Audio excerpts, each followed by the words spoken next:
You do not fight a Zero in a climbing turn. You do not try to outrun it in the vertical. And above all, you do not expect to survive a dogfight if you bring a twin-engine fighter against Japan's most agile killer. That was the rule. Every pilot knew it.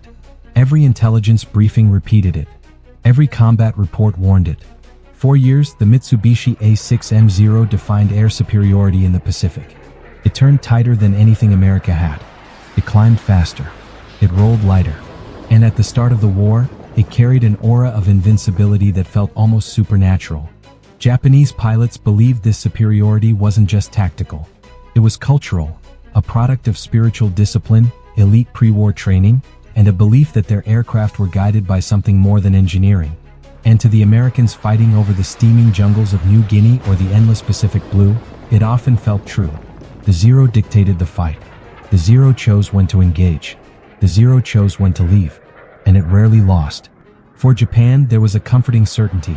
No heavy fighter, especially not a clumsy, twin-engine American brute, could touch their elite airmen. But in 1942, and again in 1943, and then with devastating clarity in 1944, one aircraft shattered that belief.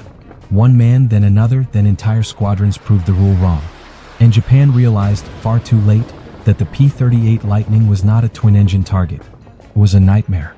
A long-legged, high-climbing, dive-screaming predator that hunted Zeros in a way they had never imagined possible.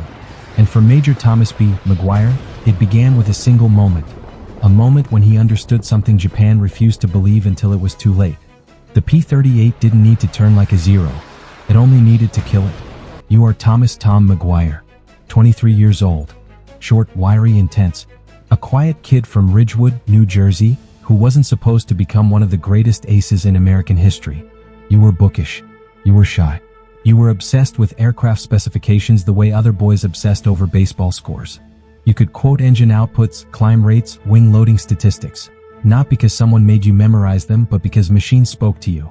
When the war began, you weren't the kind of man anyone pictured as a legend. You weren't loud. You weren't built like a hero. You were deliberate, precise, a thinker. And that made you perfect for the P-38. Because the Lightning wasn't a plane you muscled into submission. It wasn't a hot rod like the P-51. It wasn't a knife fighter like the Spitfire. It was a machine that rewarded discipline, planning, and cold-blooded understanding of physics. And that was McGuire. When you're assigned to the 431st Fighter Squadron of the 475th Fighter Group in 1943, the war in the Pacific is balanced on a knife's edge. Japan still dominates huge swaths of territory. Its pilots are lethal, experienced, and aggressive. Zeros still control the tactical skirmishes across the Solomons and New Guinea. And every American pilot, including you, knows the brutal truth. One mistake against a Zero means you never fly again. So why does Command send the giant, twin-engine P-38 Lightning into this environment? Why risk a heavy fighter against the world's most maneuverable killer? Because the war has changed. The Pacific isn't defined by short-range dogfights anymore. It's defined by vast distances, 400 miles of open water to reach a target, then 400 miles home. Traditional single-engine fighters simply cannot reach the battles that matter most. But the P-38 can. With its 322-gallon capacity, turbo-supercharged engines, and 1,300-mile combat radius, the Lightning can do what no Zero can even begin to attempt. It can choose the battlefield. And when you can choose the battlefield, you can change the war. You realize this instantly. Japan will realize it much later. Because the moment the P-38 enters the skies over New Guinea, the moment you and the men of the 475th begin flying long-range sweeps, an unstoppable equation takes shape. You climb higher than the Zero. You dive faster. You strike from an altitude the Zero cannot reach without stalling. And your 4.50 calories and 120mm cannon are all mounted in the nose, creating a surgical beam of fire no other fighter in the world can match. You don't turn with a Zero. You end a Zero. This is the secret Japan refuses to see. And soon, they won't just see it. They'll feel it. Because your first major combat engagement, the one that announces the Lightning's arrival and begins to crack the myth of Zero invincibility, is coming. It happens on a morning when the sky is so hot and clear it looks like an ocean made of glass. A morning when a Japanese formation sweeps in expecting easy kills. A morning when you learn exactly what the P-38 can do. And Japan learns exactly what it should have feared. The mission is supposed to be routine. August 1943. Dobadura Airfield, New Guinea. You climb into your P-38H, sweat already soaking through your flight suit in the heavy tropical heat. The aircraft smells like hot aluminum, gun oil, and the faint tang of aviation fuel rising from the tanks in the wings. Your crew chief slaps the side of the cockpit. A ritual. A promise. You push the throttles forward. Both Allison V1710 engines roar to life. A deep, chest-shaking growl, not the thin whine of a single-engine fighter. Two propellers bite into the sticky morning air, kicking dust behind you. The 431st is wheels up by 0800. Your target, a long-range fighter sweep to intercept Japanese bombers and fighters massing near WWII, one of the most heavily defended Japanese bases in New Guinea. Distance to target, 350 miles. Distance home, 350 more. This alone eliminates every American fighter except yours. But not the Lightning. You climb steadily, engines turbo-supercharged, exhaust stacks glowing faintly as the compressing turbines chew through the thin air. At 23,000 feet, the Pacific spreads beneath you like a painted map, endless blue whitecaps, thin river deltas cutting through jungle. Your squadron leader, Major Charles McDonald, calls out. Eyes open. Bandits likely climbing to meet us. This is not news. The Japanese know you're coming. At WWII, veteran Zero pilots, dozens of them, sit waiting. Some flew in China. Some fought over the Philippines. Some helped tear apart the Dutch East Indies. These men carry hundreds of combat hours. And they believe exactly one thing. The P-38 is too big, too heavy, too slow-turning to threaten them. They've beaten everything America sent before. They expect to do it again. They do not know that you, Tom McGuire, have become obsessed with testing a theory. A Zero cannot win against an aircraft it can't catch, can't climb with, and can't outrun. You grip the control wheel and settle in. Your heart thumps slow, steady, waiting, and then, at 22 miles out, the radio snaps alive. Multiple contacts, 3 o'clock high, coming fast. This is it. The moment when the myth of Japanese aerial invincibility slams into the reality of American engineering. And the moment when you discover that the P-38 isn't just a heavy fighter. It's a predator. The call comes again, sharper this time. Zeros. At least 20. Maybe more. You tilt your nose up. The sun stabs your eyes. Then you see them. Tiny black flecks dropping out of the glare. A full chutai of Zero fighters, 15, maybe 20, arranged in a loose diving formation, sunlight flashing off their pale wings as they tilt into attack. They are above you. They have the angle. They have the height advantage. Normally, you die now. But the P-38 doesn't behave like anything they've fought before. Major McDonald's voice slices through the tension. Stay tight. Don't turn with them. Make them follow us down. You push the throttles forward, not all the way, not yet, just enough to hold your altitude. The Allisons scream. The lightning surges. The Zeros dive toward you, picking up insane speed in the drop. They close the gap in seconds. 2,000 yards. 1,800. 1,500. Your canopy shakes from the pressure wave of air. You hold steady. You know the Zero pilots expect you to flinch, to brake, to turn. Because if you turn, you bleed speed. And if you bleed speed, you die. McDonald gives the command. Now, break into them. Hard. You roll left and pull, not into a turn but into a shallow climbing brake, a maneuver the Zero cannot match without stalling. The formation splits. Half the Zeros overshoot. Half try to pull up and follow. This is exactly what you want. You slam the throttles forward, full military power. The P-38 howls as both turbos spool up. The aircraft leaps forward like it's been kicked by a giant. You climb, 100 feet, 200 feet, 300. Zeros try to match. Their noses jerk up. Their airframes shudder. Their speed bleeds instantly. They are light. They are agile. But they cannot climb like this. Your airspeed climbs past 320 miles per hour. There's drops below 250. Suddenly, impossibly, you're behind them. You pick the closest one. Range, 600 yards. Everything narrows. The sky, the noise, the world. You pull the trigger. 4.50 caliber Browning machine guns and one M220mm cannon unleash a single, converging stream of fire. There is no wing-mounted dispersion. No spread. Just a beam of destruction cutting straight from the nose of your aircraft. Tracers reach the Zero in less than a second. You watch them stitch across the right wing route. The aircraft erupts. Pieces break off. Smoke billows. The Zero snaps into a violent, tumbling roll and plummets. A white spiral of death cutting through the sky. One kill. 10 seconds into the fight, the radio crackles with shouts. Your squadron diving, climbing, firing, breaking off attacks, calling for help. The battlefield becomes a swirling thunderstorm of metal and contrails. But the Zeros aren't done. Not even close. 3 of them dive toward you from above, trying to force you into a turn. You feel your pulse hammering in your neck. If you turn, you die. So you don't. Instead, you push the throttles past military power into war emergency power. Both engines roar like living animals. The cockpit vibrates. Heat floods from the floorboards. You pitch the nose down. Not steep, not wild, but a precise 5-degree dive that builds speed without sacrificing control. The lightning responds instantly. The Zero lines up behind you. Your mirror flashes his round, pale nose. Range, 900 yards. You feel sweat run down your spine. Another Zero closes, 700 yards. They fire, long streams of 7.7mm rounds flicker past your left wingtip. Another, 500 yards. Almost in firing position. You hold the dive. Your airspeed climbs 340 mph, 360, 390. But the Zeros can't keep up. Their light frames shake violently in the dive. Their controls freeze.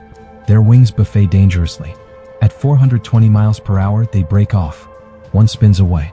One levels. One pulls out too fast and almost rips his wings off. You level at 15,000 feet, heart pounding. And in that moment, you understand something that changes everything.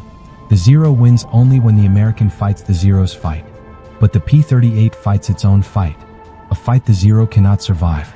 This is the realization Japan feared and ignored. And the battle is only beginning. The break point. The hiss became a shriek. A blinding white flash tore the night open. Boom. McKenna felt gravel lift under him as the blast punched the earth like a hammer. The sticky charge blew a crater where the left flank had been, flipping an ammo box into the air like paper. Left side breached, someone screamed. 3 Japanese soldiers poured through the smoke, bayonets low, bodies hunched forward like sprinters. McKenna didn't think. He raised the bar and... diddy. The first man folded. The second tripped over him. The third kept coming, until Ortez hurled himself from behind a log and tackled him like a linebacker. "Get off me!" Ortez yelled as the soldier clawed at his throat. McKenna swung the bar like a club. The steel buttstock cracked against the attacker's temple. The man crumpled. "Ortez, you good?" McKenna shouted. Ortez spat blood. "Not dead. That's good enough." The second wave, Banzai. It came like a tidal wave. A roar rolled across the ridge, hundreds of throats screaming in unison. Banzai. Then they appeared, a mass of silhouettes rushing uphill, rifles raised, swords flashing, grenades held high. Reed's voice barked over the chaos. "Steady, steady, hold the line." But the line was already buckling. Rounds cracked through palm trunks. Grenades arced overhead like burning meteors. Machine gun teams tried to reposition, but the ground was mud, uneven, torn. Fire. Reed finally roared. The jungle lit up. Tracer lines tore across the charging mass. Grenades burst among the front ranks. But still they came, tripping over bodies, climbing over their wounded, howling as if the noise itself might break the American defense. McKenna swapped magazines, hands shaking. "Reed," he shouted, "they're gonna overrun us. Then we make them pay for every inch." Hand to hand. The front collapsed. Japanese infantry crashed into the American position. A soldier lunged at McKenna with a bayonet. McKenna sidestepped, grabbed the barrel, slammed his knee into the man's chest and fired point blank. Another swung a Type 95 sword. McKenna ducked so fast the blade shaved a line through his hair. Ortez shot the attacker twice in the back. 4 o'clock, someone yelled. McKenna turned, too late. A Japanese soldier already leaped toward him. He braced for the impact. Crack. Reed's rifle but hit the attacker in midair, dropping him like a sandbag. Reed glared at McKenna. "You die when I say so. Move." The ridge collapses. Someone yelled. "We're out of ammo." "Me too. I'm down to my last mag." Reed scanned the field. Bodies everywhere, friend and foe. The defensive line was in tatters. The left flank was gone entirely.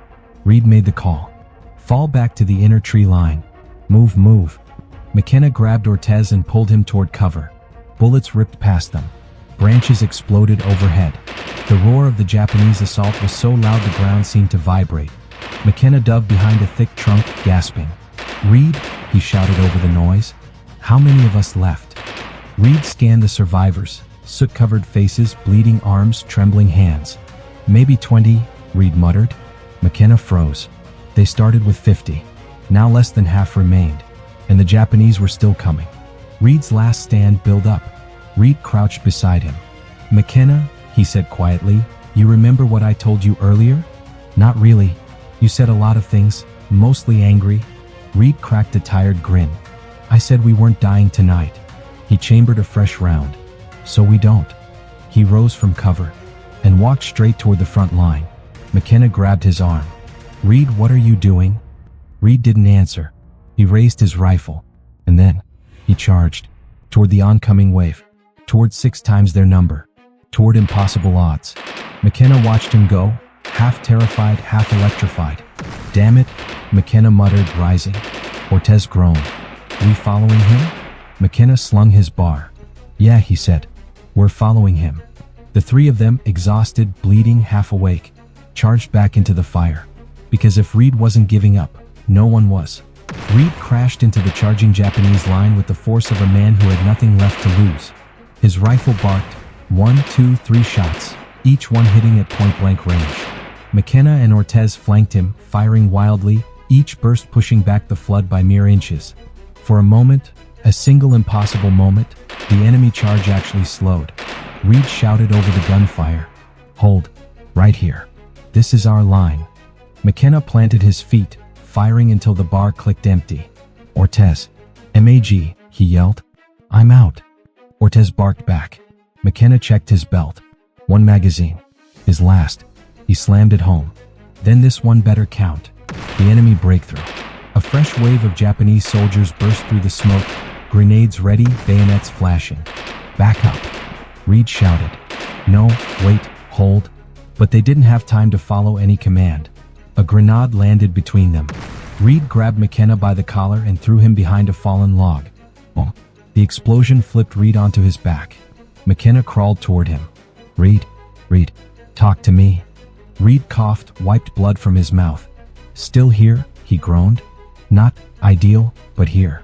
Ortez fired his last 2 rounds, then grabbed a rock, literally a rock, and hurled it at the nearest charging soldier. It actually connected. "That counts as a kill," Ortez shouted. But then something changed. It started as a rumble. Soft, faint, distant, like thunder rolling across the far side of the island. McKenna frowned. "You hear that?" Reed pushed himself upright. "That's not thunder." The rumble grew louder, the rhythmic chop chop chop chop growing stronger, deeper. Ortez's eyes widened. Hope in the sky. The jungle canopy trembled. McKenna looked up. At first, he thought his eyes were playing tricks on him through smoke and adrenaline. Then the shape materialized, dark, wide, unmistakable. A PBY Catalina patrol bomber coming in low over the tree line. Searchlights flashed across the jungle floor. McKenna gasped. "They found us." Reed stared up, stunned. How the hell did they? But there wasn't time to celebrate. Japanese soldiers fired at the aircraft, tracers streaking past its belly. The PBY banked hard, too low, too wide, too slow. Then its side hatch opened. "Incoming," McKenna yelled. A crate tumbled out, snapping vines, smashing branches. Supply drop. If they could reach it, they might survive the night. If the Japanese reached it first, they were finished. Reed didn't hesitate. "McKenna, Ortez, with me. Run." They sprinted across the battlefield, ducking under fallen trees, leaping over shell holes, diving through smoke. McKenna's legs burned. His lungs felt like they were filled with fire. Behind them, Japanese troops realized what was happening. "They're going for the crate," someone shouted in Japanese. Bullets ripped through the clearing. Reed zigzagged, yelling, "Move, move. They can't get that crate." The box slid to a stop at the base of a giant banyan tree. McKenna was 20 feet away. 15. 10. Then a Japanese officer lunged out of the smoke, sword raised. McKenna skidded to a stop. The officer swung. McKenna ducked. The sword slashed a branch clean off. Reed tackled the officer from the side, both men crashing into the roots. The officer rolled to his feet, sword ready again. Reed didn't have a weapon. McKenna did. He fired 1 round. Just 1. The officer collapsed. Reed got up slowly. "Remind me," he said, panting, "to never run unarmed again." McKenna kicked open the supply crate. Inside, ammunition, bandages, ration tins. And most importantly, a flare gun. Reed grabbed it. McKenna, this is it. He loaded a single red flare. We signal the PBY again. We call in everything they've got. McKenna nodded. Do it. Reed raised the flare gun into the sky. He fired. The red streak shot upward, cutting through smoke, fire, and darkness. A bright, screaming line of hope. Every American soldier left alive looked up. Every Japanese soldier did too. And for one frozen second, the battlefield went silent. But only for a second. Because the flare meant one thing. The final phase of the battle was about to begin. The red flare arced high overhead, bathing the jungle in a blood-red glow. For the first time that night, the Japanese assault hesitated. A single flare could mean many things. But on New Guinea, in 1943, to any Japanese unit, it meant air support. Reed didn't waste the moment. Ammo up. Form a line around the crate, he shouted. McKenna grabbed fresh bar magazines. Ortez tore open bandage packets, stuffing them into pockets. The surviving Americans, barely 24 now, formed a tight semicircle. Every man knew the truth. If the Japanese broke through before help arrived, the battle was over. The Catalina banked again, lights flashing 3 short pulses. McKenna recognized the signal from training. Flare received. Reinforcements inbound. He shouted to Reed. They saw it. They're calling in strikes. Reed grinned through blood and exhaustion. Good. Because we're about to need every damn one of them. A deep, guttural horn echoed in the jungle. Once, twice, 3 times. The American line stiffened. Ortez muttered, "Oh hell, that's their rally signal." It was. From the treeline, Japanese troops emerged in force. Bayonets fixed, grenades ready, officers bellowing orders.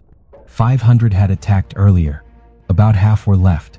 But even 250 men charging at once was more than enough to erase the Americans. McKenna braced his bar on a log.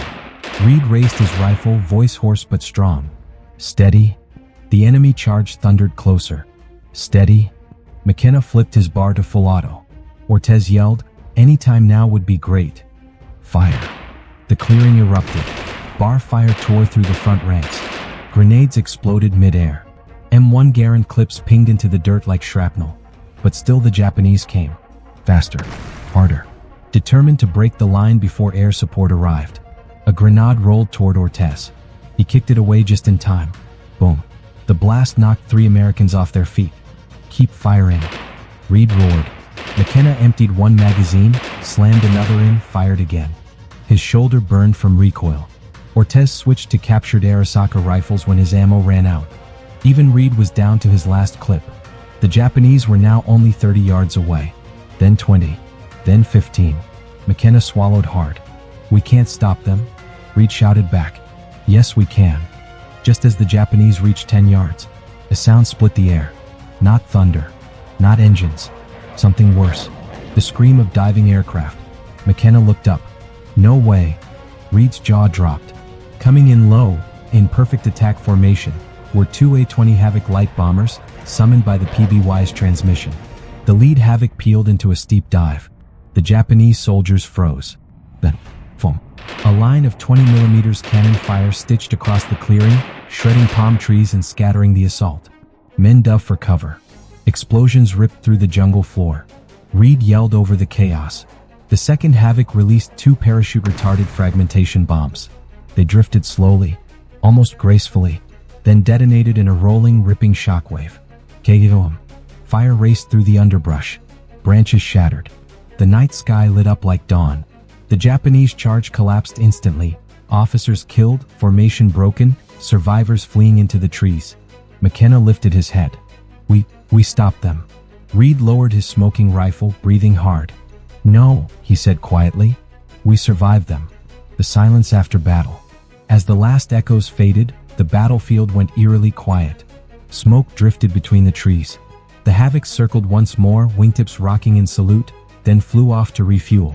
McKenna felt the weight of the moment settle on his shoulders. "Reed, we actually held the line." Reed nodded, voice soft now. 50 men, he murmured. "Against 10 times our number." Ortez limped over, holding his side. "Sir, does this mean we get a day off tomorrow?" Reed managed a tired laugh.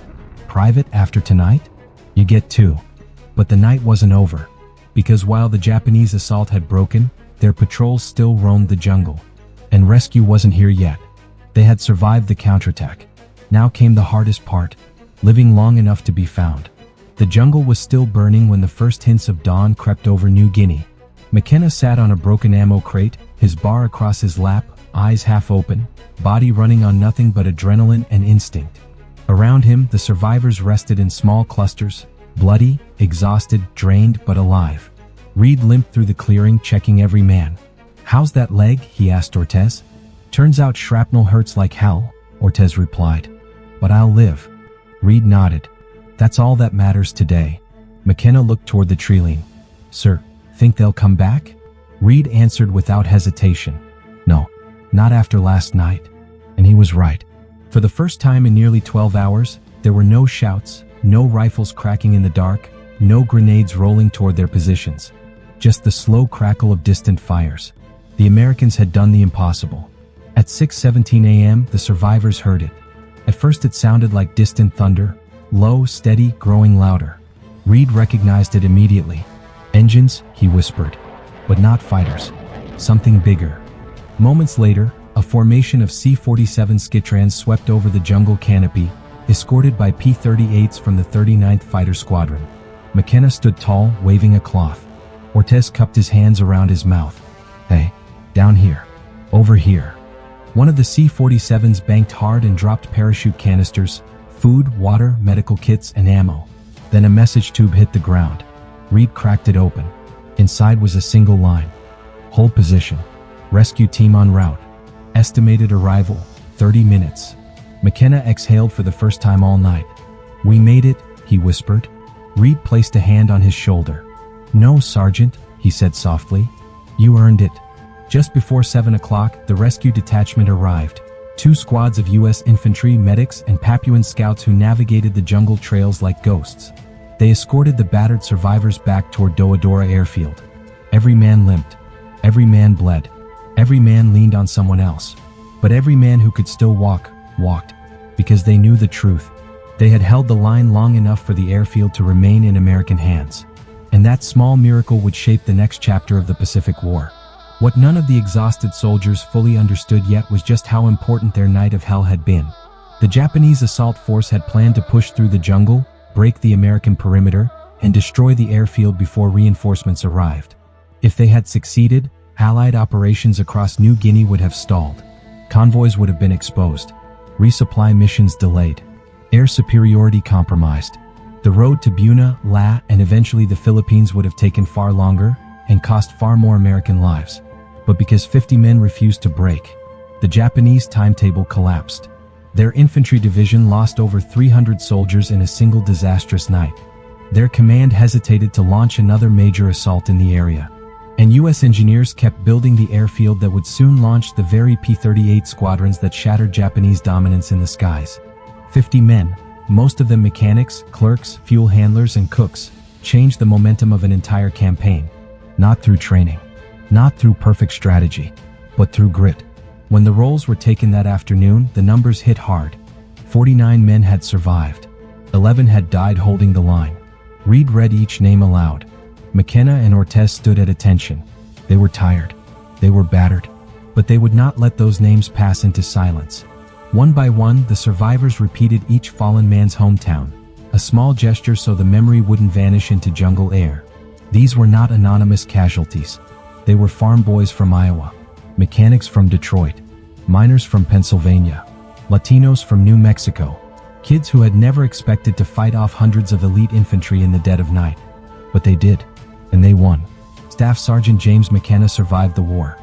He returned to Boston, worked as an aircraft mechanic, raised 2 children, and kept a single item from New Guinea in a small cigar box.